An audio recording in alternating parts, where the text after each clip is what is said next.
At my bridal shower, my sister-in-law pulled me aside and said, "You know you were the backup plan, right?"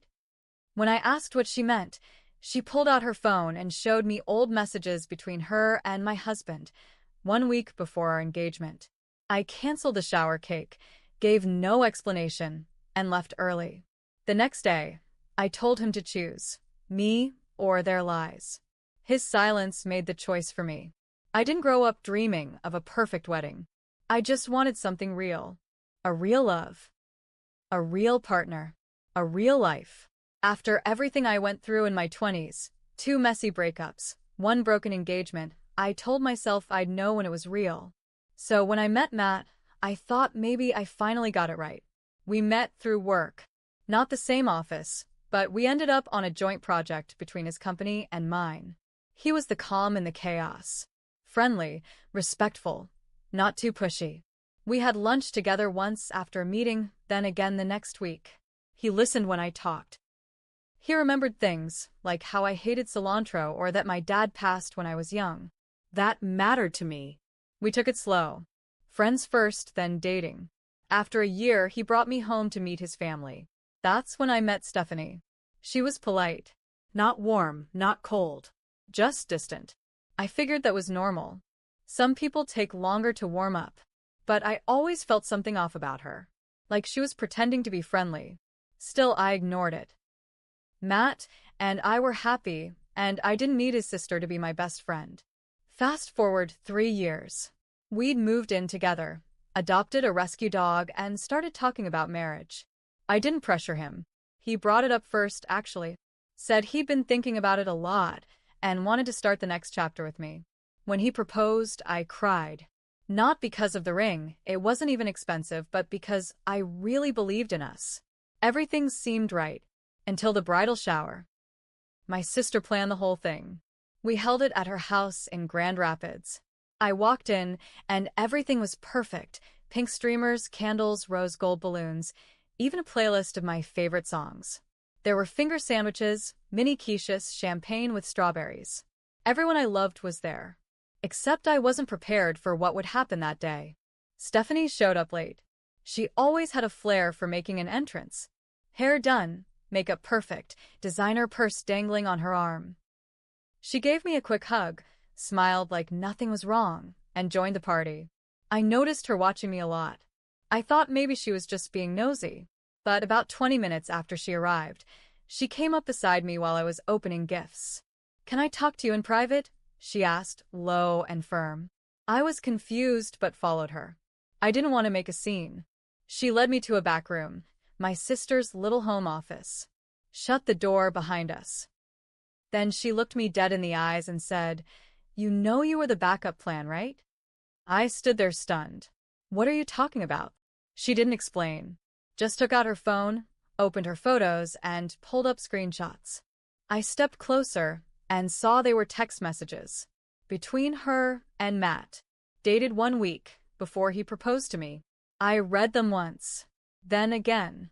I felt like my skin was trying to peel itself off. Matt. I still think about us sometimes. I don't think Rachel's the one. Stephanie. Then why are you even with her? Matt. She's stable. She wants what I want. You, and I would have burned out again. Stephanie. So, she's your safety net. Matt. Guess so. She doesn't scare me the way you did. I felt sick. You and him. I whispered. She shrugged. It wasn't serious. But it happened. More than once. You should know what you're walking into. I looked at her and didn't see a sister-in-law. I saw someone who wanted me destroyed. And maybe someone who still wanted him. I didn't say a word. Just walked out of that room like a ghost. I heard the laughter in the living room. The clinking glasses. I walked past all of it. I went out to my car, sat in the driver's seat, and stared at the wheel. Then I called the bakery and canceled the cake. I texted my sister. Sorry. Not feeling great. Left early. I drove home in silence. That night, I sat in the dark of our apartment. The engagement ring still on my finger. My chest felt hollow. Matt came home around 10. He looked happy. Casual.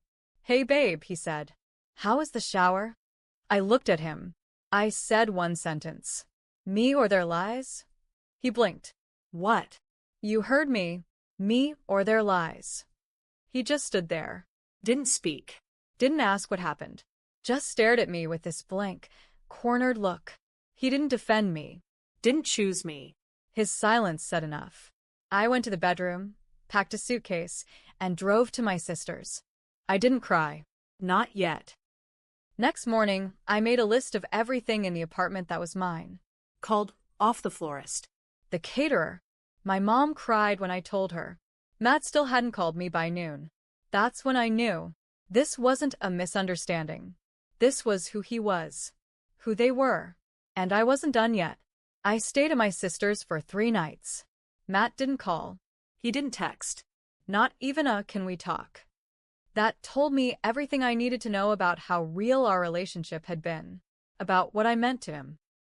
For years. And he couldn't even ask me why I left. On the 3rd morning, I got a text from Stephanie. You left a few things at the apartment. Want me to drop them off? I stared at my phone like it was poison. I didn't reply. An hour later, she sent a photo. My journal, the one I kept hidden in my nightstand.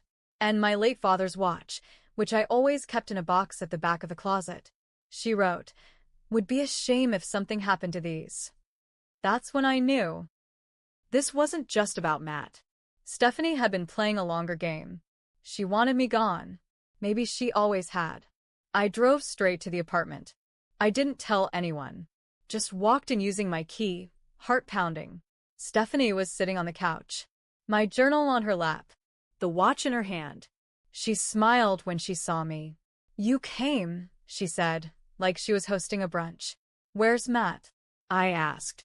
She stood up. At work. He said you'd be by eventually. He's not fighting this, you know. Ist her. You wanted this. From the beginning.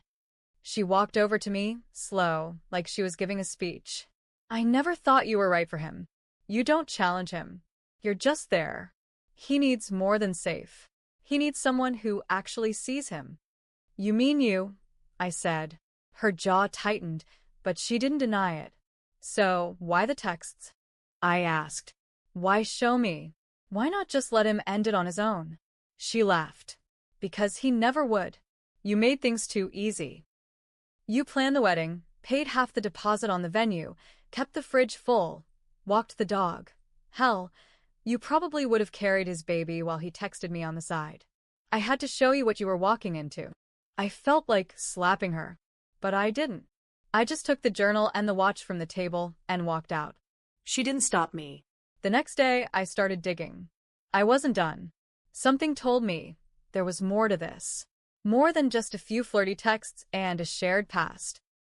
I went to an old friend of Matt's, Josh. We'd fallen out of touch over the last year because Matt thought he was too negative, but I always liked Josh. He was blunt. Honest. Didn't sugarcoat things. When I called and asked if he had time to talk, he said, "About Matt." Hell yes. We met at a bar near his work. He didn't waste time. I always thought you deserved better, he said. But I kept my mouth shut because it wasn't my place. But now. He leaned in. He and Stephanie. They weren't just a fling. They were on and off for years. And not just before you. During.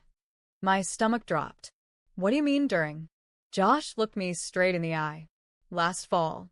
When he told you he was going to visit his friend Tyler in Chicago. He was in a hotel with her. I saw the receipt. He told me it was over, but I knew better. I couldn't breathe. All those weekends, he said, he was busy. All the times he left his phone face down. The sudden coldness that would come and go. It all made sense now. It wasn't just betrayal. It was a full-on lie. My entire life had been twisted around a man who saw me as nothing more than a soft place to land when his real life got too messy. And Stephanie, she wanted to be the one he ran back to. But she didn't realize something. I wasn't going to just walk away and let them win. If they wanted war, they were going to get it. I didn't sleep that night. I lay in my sister's guest bed with my phone in my hand, scrolling back through old texts, photos, every little thing I'd ignored over the years. I wasn't looking for closure anymore. I was looking for ammunition. And I found it. Last year, Stephanie had a medical scare. She'd gone off the grid for about 2 weeks, supposedly at some wellness retreat in Traverse City. Matt was weirdly cagey about it at the time, and I remember him leaving in the middle of the night once, claiming she needed him. Back then, I believed him. Family emergency. I didn't question it. Now, I had questions. I checked her Instagram. Nothing posted during that time, just a blank stretch from September 14th to October 1st. I searched Matt's calendar invite history from our shared Google account. That same week, he'd blocked off 4 straight days as work travel, but I remembered him saying he wasn't going anywhere. It didn't sit right. So I did something I'm not proud of. I messaged Stephanie's ex-boyfriend, Travis. They dated years ago and broke up messy. I never met him, but I remembered his name because Matt once said, "Stephanie's ex is nuts." Well, maybe that kind of crazy was what I needed now. I sent him a short message. "Hi, this is Rachel. I was engaged to Matt. You used to date Stephanie. I need to ask you something important. Do you have 5 minutes?" He replied in 2. "I have way more than 5. What the hell did those 2 do now?" We talked on the phone. And what he told me took everything I thought I knew and flipped it inside out. "Stephanie lies for sport," he said. "But there's one thing you might not know.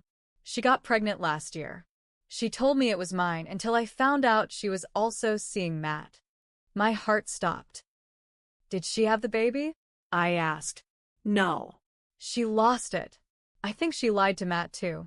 She always used drama to pull him back in. She had some kind of hold on him. They'd fight, blow up, and a month later, I'd see him leaving her place again. That retreat in September, that wasn't a retreat." I hung up and just sat there. I finally saw the full picture. Stephanie wasn't just trying to ruin my wedding. She had tried to replace me entirely. And Matt, he let her. Every single time. It wasn't about who he loved more. It was about control. She had it. I didn't. But what she didn't know is that I had something else now. Leverage. When we got engaged, Matt and I signed a joint lease on a small house just outside the city. It was supposed to be our starter home. I paid half the deposit. My name was on the lease, utilities, insurance. He insisted we not buy, said he wanted to wait until after the wedding. Good thing. Because I started going through the paperwork and realized something. Matt had paid nothing toward the last 3 months. All the online payments, my account, my auto draft. And then I checked his credit card statement, one I still had access to because we once shared logins. I know, stupid, but we were engaged. I thought we were a team. What I found on there made my skin crawl. Hotel charges from a boutique place in Saugatuck. A room with a spa tub and ocean view. Same week, he claimed to be staying late for work. Dinner charges for 2. Room service. A flower delivery charge. I called the hotel pretending to be his assistant. Asked for an emailed receipt for tax purposes. They sent it right over. Room for 2. Reservation under Stephanie Harmon. I printed everything. Every receipt. Every screenshot. Every message. It wasn't just about revenge anymore. It was about taking my power back. Making sure neither of them got to rewrite the story as it just didn't work out. No. They were liars. And everyone was going to know it. And I hadn't even started with their parents yet. I didn't tell anyone what I was planning. Not my sister. Not my friends. I needed to do this on my own. Clean. Cold. Stephanie's parents had always been polite to me. Her mom once told me I was the calm one in the family. Her dad had offered to help pay for the rehearsal dinner. They didn't seem to know how toxic their daughter was, or maybe they just chose not to see it. So I invited them to brunch. I told them I wanted to talk about the wedding. I made the reservation at a quiet restaurant downtown where we wouldn't be interrupted. They came. On time. Smiling. I brought a folder. We ordered coffee. I waited until the server left. Then I slid the folder across the table. "I'm calling off the wedding," I said. Her mom's smile froze. Her dad looked confused. "What?" he asked. "I know about Stephanie and Matt," I said calmly. "I know it's been going on for years. I know they slept together last fall. I have proof. That folder has text messages, hotel bills, even a fake retreat that was actually a pregnancy cover-up. Her mom's face drained of color. I don't expect you to fix this, I said. I'm not here for that. I just thought you deserved to know the truth before you let your daughter spin some story about how I panicked or changed my mind. I didn't. I saw the truth. And I walked away. Her dad opened the folder. His eyes scanned the first page, and he whispered, "Jesus Christ." I got up and left. By the time I got home, I had 3 missed calls from Matt and one from an unknown number I knew was Stephanie. I didn't answer. I didn't care. But then I got a message from Stephanie. "What the fuck did you tell my parents?" And another from Matt, just one word. "Why?" I smiled. I posted the truth online. Not some petty rant, but a simple, calm explanation on our joint wedding website. I left out the worst details. Just enough to make it clear the wedding was canceled due to infidelity between the groom and someone he shouldn't have been near. I posted it Friday night. By Saturday morning, I had 50 texts, most from mutual friends. Some in shock, some asking what they could do. One from Matt's best man. "I always thought you were too good for him. Let me know if you need help moving your stuff." Matt showed up at my sister's door 2 days later. He looked like hell. "I just need to talk," he said. I let him speak. He didn't deny anything. He tried to explain, like there was some logic that would make it less disgusting. She needed me. "She's unstable." I didn't think it would go that far. "She always needs you," I said. "And you always go back." "I never meant to hurt you." I nodded. "You just never meant for me to find out." He didn't reply. He cried. And for a second, I hated myself for still caring that he cried. But I stood my ground. I told him to pack his things and move out by Friday. I'd already filed to remove my name from everything tied to him. Stephanie? She went radio silent. Her parents cut her off financially. Her dad pulled out of a business deal she had pitched to him 2 weeks before. Her mom sent me a message. Just 4 words. "I'm so sorry." It wasn't perfect closure. Nothing ever is. I still had to deal with the embarrassment, The shame. the moments I second-guessed myself and wondered how I missed it all. But I walked away with my head high. They tried to make me the backup plan. Turns out, I was the escape route. And now, I'm free. Not broken. Not bitter. Just done. And that's the best revenge I could have given either of them.